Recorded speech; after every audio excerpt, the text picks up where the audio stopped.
Welcome, soldier, to the Spartan training program in which I, Master Chief, will inform you of the origins and core ideas of culture jamming. We'll follow a 3-step program that will teach you the fundamentals of culture jamming and how jamming has spread with the evolution of the internet and even moved into mainstream media. We'll also look at jamming through means of guerrilla warfare, guerrilla art. And lastly, I will explain how you, the individual, can arm yourself with a voice and become a jammer. Are you ready, soldier? Move out! Double time! Many corporations may appear to be concerned with the uniqueness of their customers, but in reality, corporations tend to paint every consumer with the same brush. Companies use the media to instill messages into the public mind that have been carefully selected. Ideas of individualism and distinctiveness are misleading notions, since customization is merely selecting from several predetermined choices, and anything you can buy from a company can be bought by someone else as well.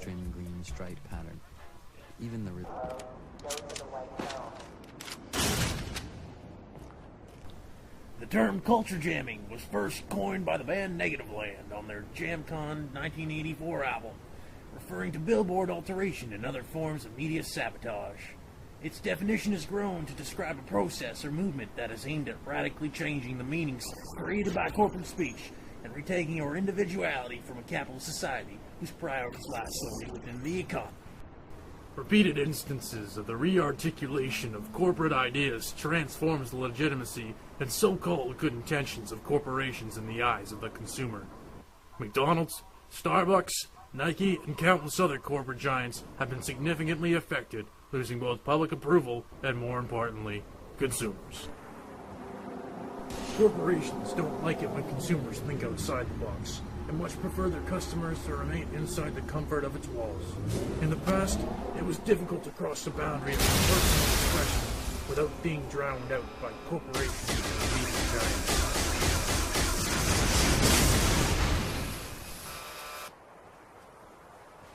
Cyberspace has given a voice to those previously unheard, and it seems as though these voices aren't going to run out of things to say anytime soon. The intensification of individual expression across the internet has led to a remarkable increase in the plurality of meanings. Hey, Lise, check it out. With some clever scissor work, I can make the Lakeland Butter Indian maiden show me her boobs. Clean, dirty. Clean, dirty. Clean, dirty.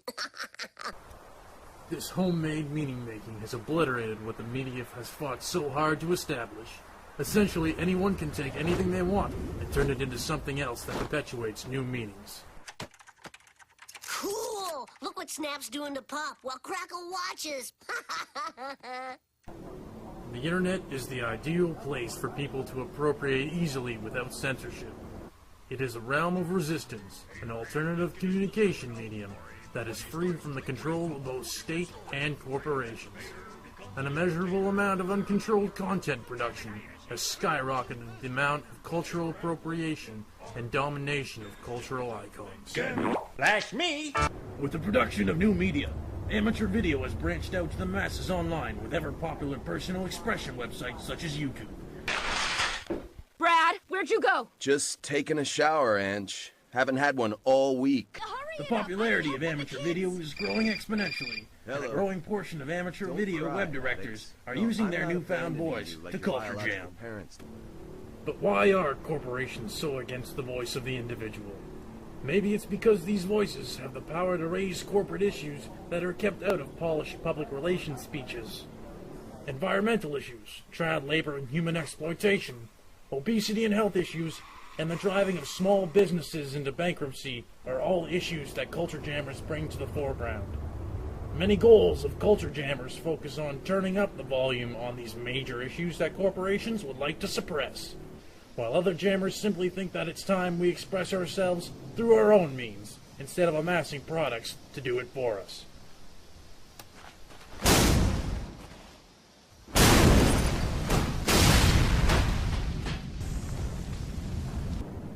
On the other side of the spectrum, in contrast to culture jammers, we have the fan culture, who embrace the popular media promoting specific elements and come together to celebrate and collaborate.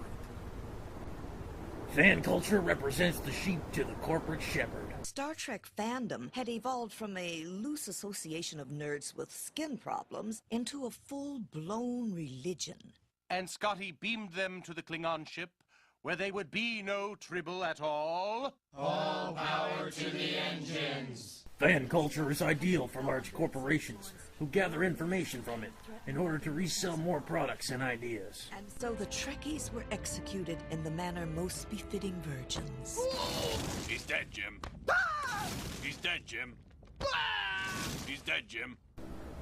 Ron English has a reputation for not playing by the rules of civil society, being dubbed the Robin Hood of Madison Avenue.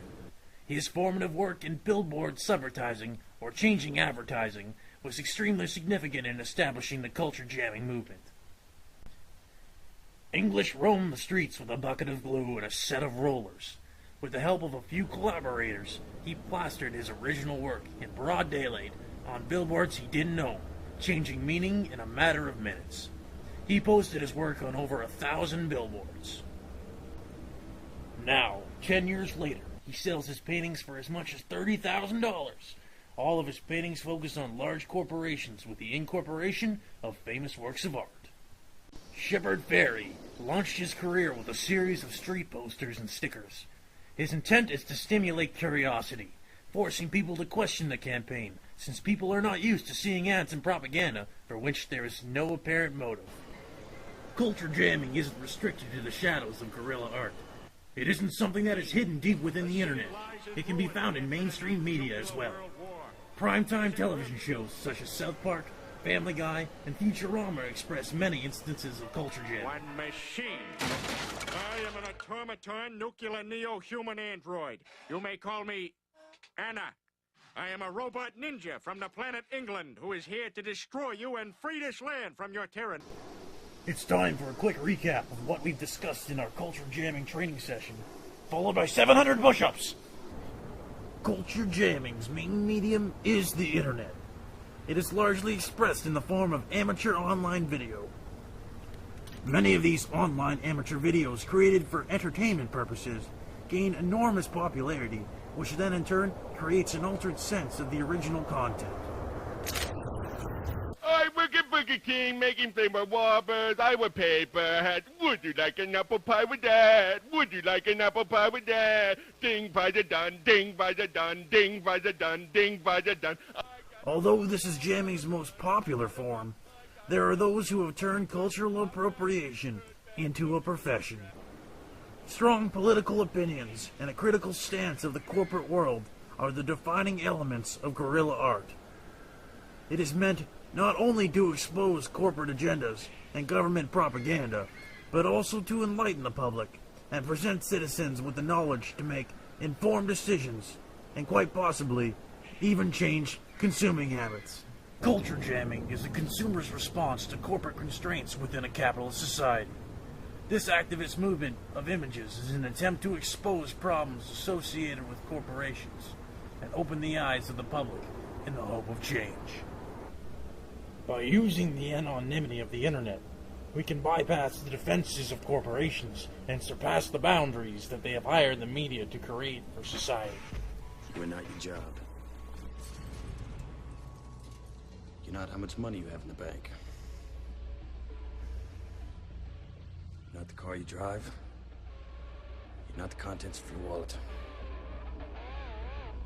You're not your khakis. All singing, all dancing crap at the world. This has been a Spartan's training guide to culture jamming. Report back to me tomorrow at 0600 hours, and we'll begin our 18-hour training seminar on baking a Tender's vanilla souffle. Until then, lock and load, soldier!